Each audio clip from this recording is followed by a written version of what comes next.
Welcome back to Peace, Love and Tarot. This reading is for Taurus, Sun, Moon or Rising. And Taurus, it's your weekly reading for the week of December 23rd to the 29th.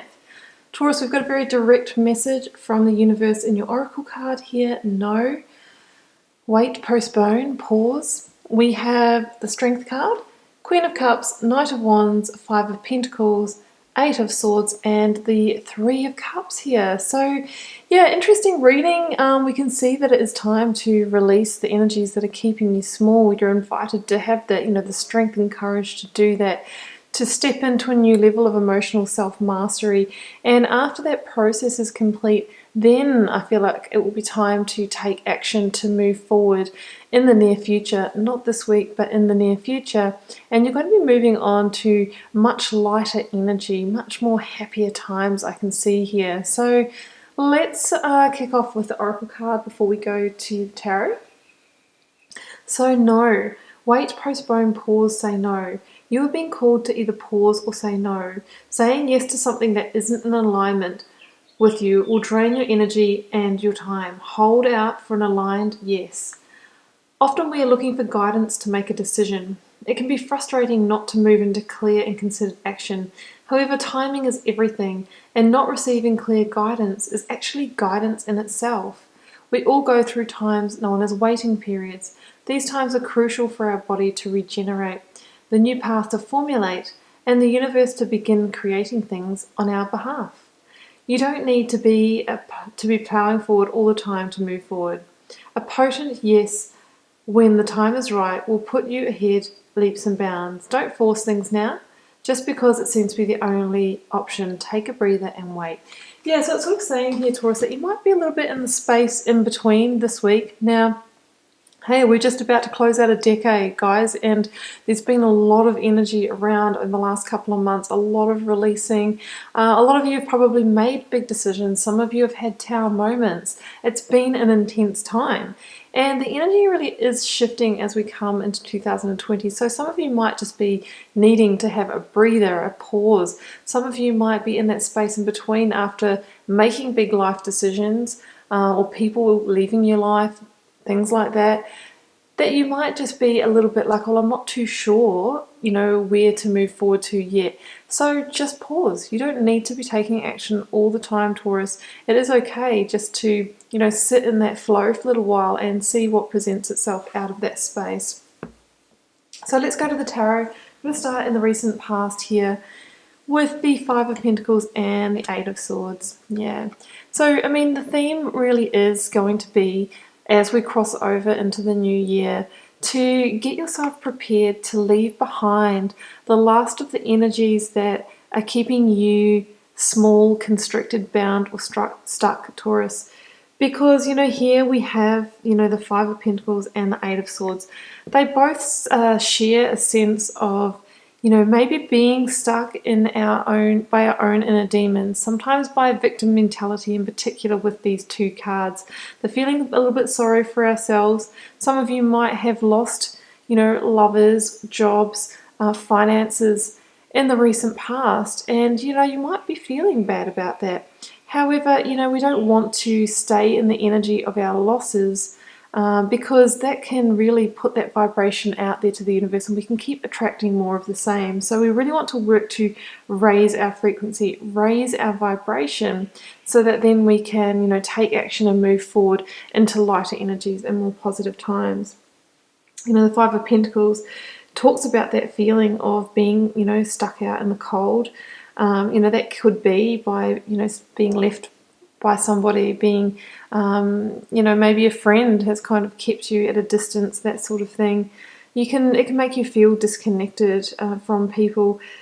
The Five of Pentacles can also be a state of lack, feeling like you don't have enough, whether that is on an internal level, whether you're not feeling beautiful enough, if you're not feeling intelligent enough. It can be, the lack of financial resources. But that headspace is a lack breeds lack headspace, so we really need to shift out of it. And, these people here are just not seeing that bigger picture, and that's why they're getting stuck in this self-perpetuating cycle of loss, lack, and misery. Because these people are, without the necessities like, proper footwear and clothing and food. but they're passing the beautiful refuge of this church. And, they could go in there for the night and get a bed and probably some food, but they are, they're not seeing it because they're so consumed by their own misery. They pass by. So some of you, by being in that headspace, might be missing other opportunities that can, push you forward or lead you forward in your life. The Eight of Swords is sort of the same. This person here is bound around all their intuitive centers, the third eye, the heart, and the gut. So over time, our sense of victim mentality or misery or being caught up in the negative thoughts can actually shut down our intuitive centers because we're not in the present, we're not open, our frequency lowers, our energy lowers, and we just can't see things for what they are. And that's what makes us feel stuck and bound, even though there's a clear path forward, a clear path, back to that sanctuary of home.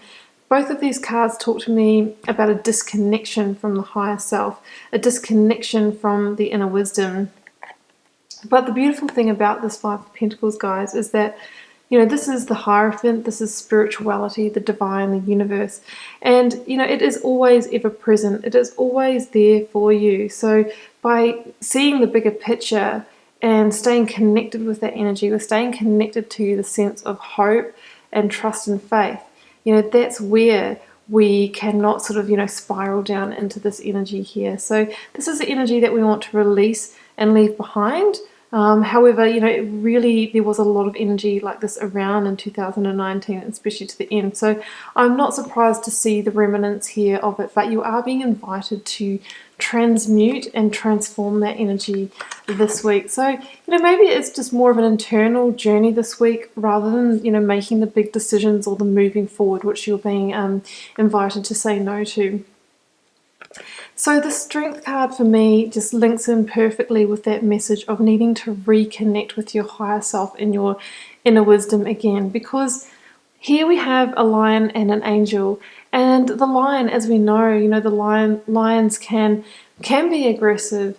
They can be that, internal, predator. They can get out of control. And that lion really stands for, our ego, our, shadow side, our lower vibrational sides. And this angel is our, higher self. And she is coaxing this lion back under control. And through doing that, you, all of us, if we do this, we become whole again. Because we have to acknowledge that we all have our inner demons, we all have our shadow sides and things like that. But by bringing it back into balance, then we become that whole person. We unlock our infinite potential. And, when we're back whole again, we definitely release ourselves from these kind of negative thought patterns and mentalities. Queen of Cups, on a similar note, guys, is about getting in control of your emotions, operating from a place of emotional self-mastery and emotional intelligence. The Queen of Cups is somebody who can sit right on the shoreline, with the water here representing our emotions in tarot. She can have one foot in those waters, but she stays, solid, calm, unshakable, and she holds her emotions in this beautiful gilded cup. And she chooses when she lets them out, when she processes them, when she shows them to others. She doesn't let those emotions, rule her, control her, make her unsteady. She's totally in control. So this week it's all about, working on those sides of yourself, being calm and compassionate, unshakable, grounded, nurturing, and, really reconnecting with your higher self, bringing the shadow side back into balance, back into control. After this process here, Taurus, which I feel is beyond this week, but in the near future, then we're going to be moving from no energy into yes energy in terms of moving forward again. Here we have the Knight of Wands and the Three of Cups. Now, the number 3 for me, we see the 3 cups, we see the 3 sand dunes, is all about new manifestations and moving forward to, a brighter future. So I really feel like, towards the end of the week might be a good time to set your New Year's resolutions, to really think about what you want for January and beyond.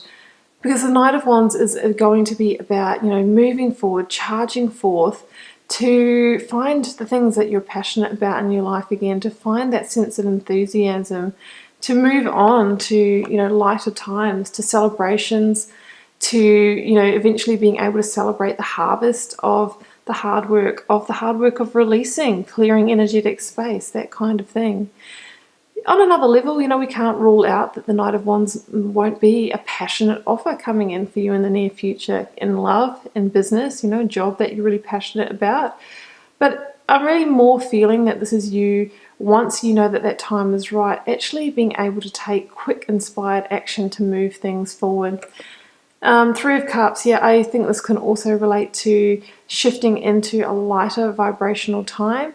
But this week in particular, I think many of you are going to be spending beautiful time with friends and family, celebrating the year, celebrating life, celebrating the things that you have achieved this year, celebrating that harvest, or celebrating the harvests that are yet to come from the seeds that you have planted in 2019, from the things that you've chosen to leave behind. It really is a beautiful energy here, guys. So you're going to have a lot of great times, and then, under that Knight of Wands, getting prepared to move forward in a new passionate direction after we've gone through these final releases of the year. So Taurus, that's what I have for you. I'm wishing you a really beautiful week. Keep in mind, this is a general reading. It won't be for every Taurus out there. I wish you happy holidays and celebrations, no matter what you celebrate.